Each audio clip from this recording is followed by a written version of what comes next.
আর হয়তো আমাদের এই মানবিক কাজগুলো করা হবে না। কি লাভ আমাদের এগুলো করে?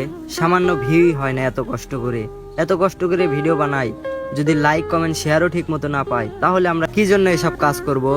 এসব চিন্তাও মাথার মধ্যে মাঝে মাঝে ঘুরপাক খায়, কিন্তু আবার ভাবি এগুলো তো আমরা শুধু ভিউ পাওয়ার জন্য করছি না, এটা একটা মানবিক কাজ, এটা মানুষের উপকারে আসে, এই জন্যই তো আমরা কাজগুলো করে থাকি।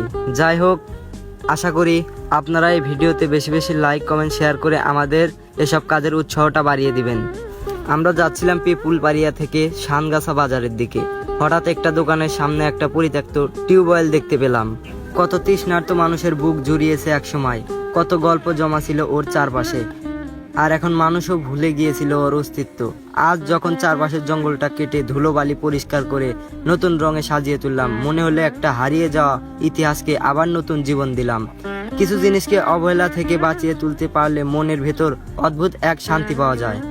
সবাই নতুনের ভিড়ে ছুটে চলে, আর আমি মেতেছি পুরনোকে আগলে রাখার সুখে। জঙ্গল কেটে যখন এই পরিত্যক্ত টিউবওয়েলটাকে নতুন রঙে রাঙিয়ে তুললাম, মনে হলো জং ধরা কোনো পুরনো স্মৃতি যেন আবার প্রাণ ফিরে পেল। যত্ন পেলে মানুষ কিংবা বস্তু সবাই আবার নতুন করে বাঁচতে পারে।